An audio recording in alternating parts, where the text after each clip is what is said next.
Hi everyone. In this video, I'm going to interview Katie Seitz, a career coach from Stony Brook University's Career Center. Today, we're going to go over some phrases that students and recent graduates can use to improve their resumes.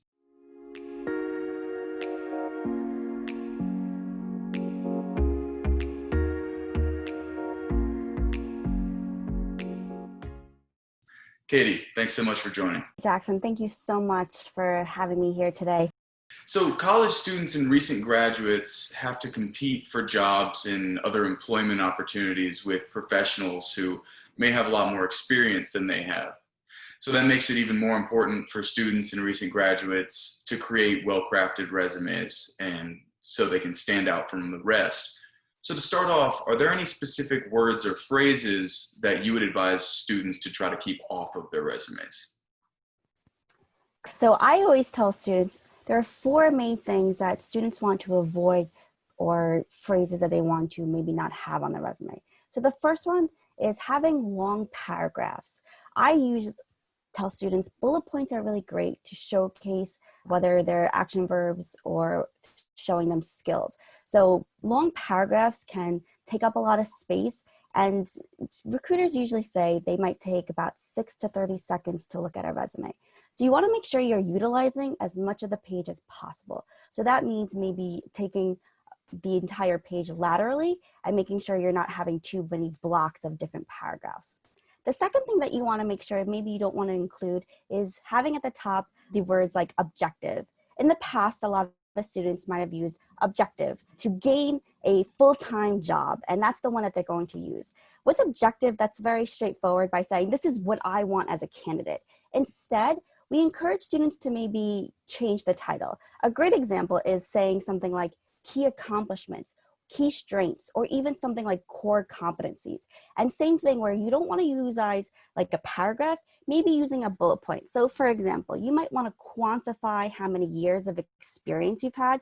Maybe that's in a specific industry that you're hoping to apply to, or great transferable skills that might align with the job posting that you're applying to. So in that key accomplishment section, you might emphasize those, we call them power skills, maybe like those transferable skills like communication. Are you detail oriented? Are they looking for somebody who has great organizational skills? So you might want to highlight that in the first section of your resume.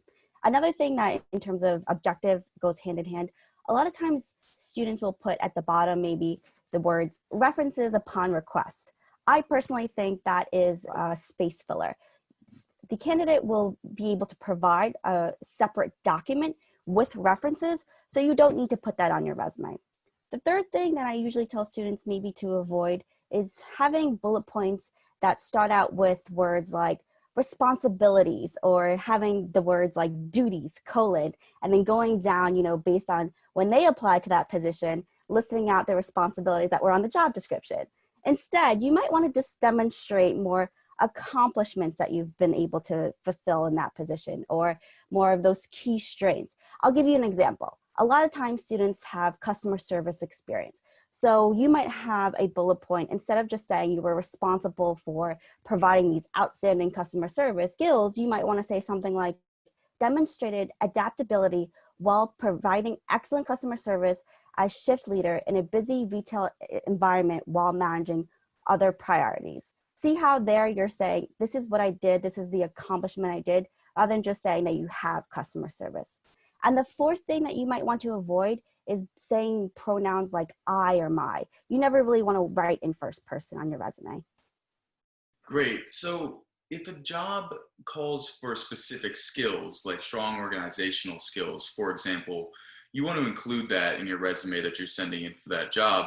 But simply saying that you have strong organizational skills is pretty cliche, and that's pretty boring, and it doesn't stand out. So I want to go through a few skills that employers often look for and ask you how they can be rephrased to sound more compelling.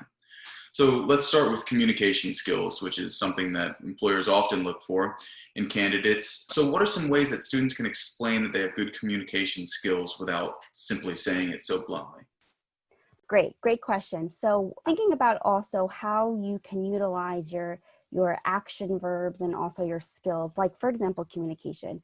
Students also sometimes forget where they can show these skills like communication. So thinking about class projects, internships, volunteer work, or also even part-time jobs. So a lot of times students will have a skill section and they might put communication. In the eyes of the recruiter, think about, rather than telling me that you have communication skills, show me where you've used those communication skills. I'll give you an example. You might want to use strong action verbs on those bullet points. Like, for example, you've conveyed, you've engaged, you may be connected or influenced, even words like negotiate.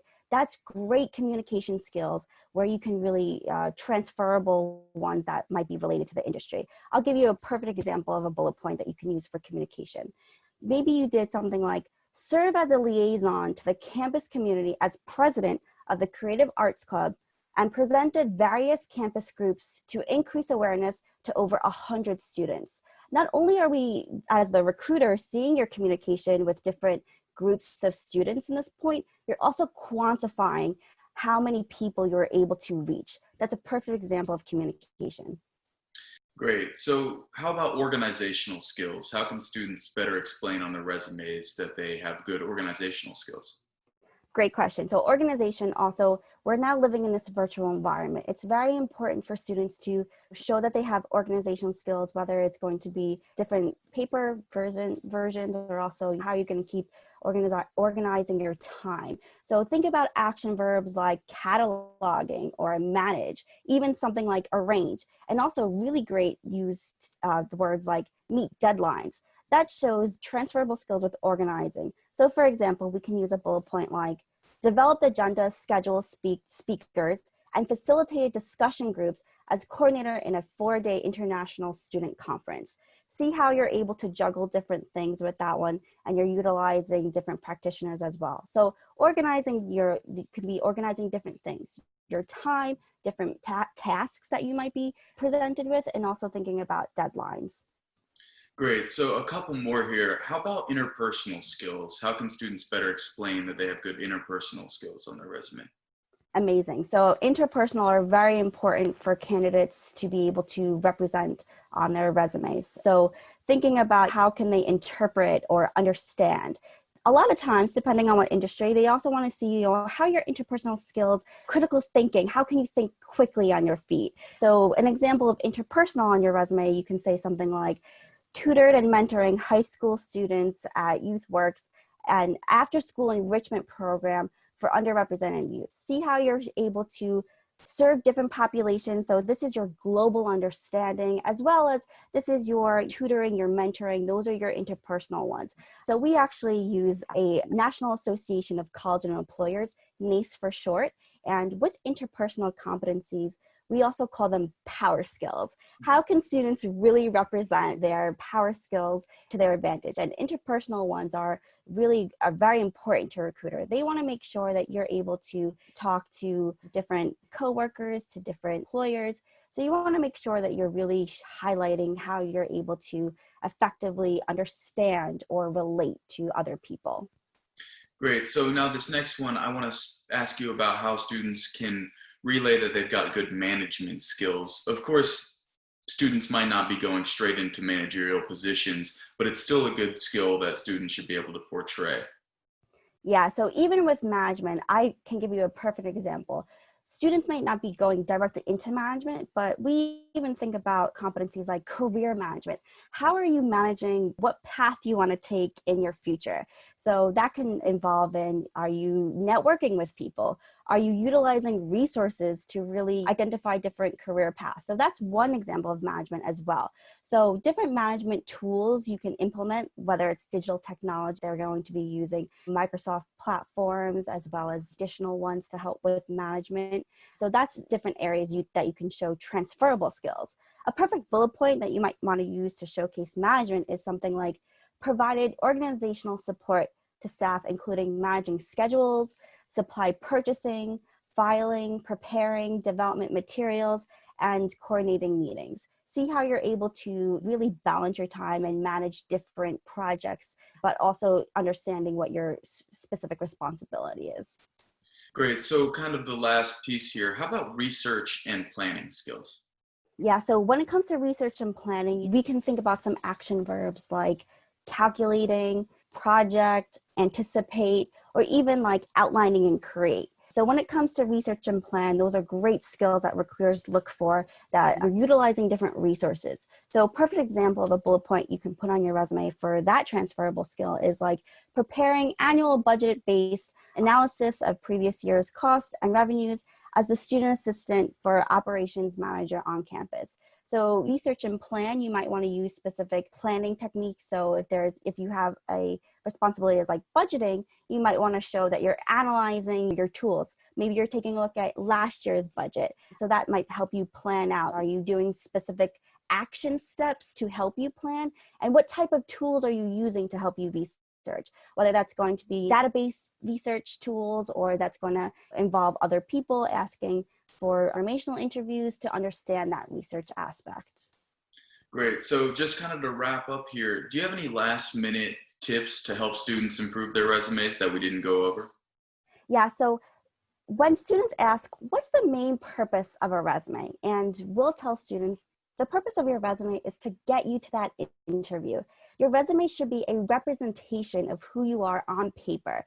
So you really want to make sure you're tailoring that resume to fit the specific needs of what the recruiter's asking for. So you want to make sure you're going beyond just the job description. So that might entail some research on the actual company. So you want to make sure you're looking at the values, the mission statement, and you want to make sure you're aligning yourself with that specific employer. It's appropriate to have a master resume and then duplicating that to make sure you're tailoring those bullet points to the specific skills that they're looking for. And again, you want to make sure they're really accomplishment. You want to make sure you're quantifying to make sure you're really representing yourself. And think of this as a marketing tool. You want to make sure you're really utilizing the bolding, the italicize, and maybe even underlining if you want to use lines to sort of separate different sections of your resume. You have the full autonomy to really change the words of the different sections. So if you're looking to go into healthcare, after education, you might want to characterize your healthcare experience, maybe in your business, if you have prior marketing experience, and that's the industry you're hoping to go into. If a recruiter is going to take 6 to 30 seconds and you have prior experience in that field, definitely highlight that in your resume. And you want to make sure you're really identifying yourself and how you can really be a competitive candidate with your resume. Great. Well, thanks again, Katie, for speaking with us today. No problem. Thank you so much. If you like this video, please give it a thumbs up. And for more interviews like this, please subscribe. Have a great day, everyone.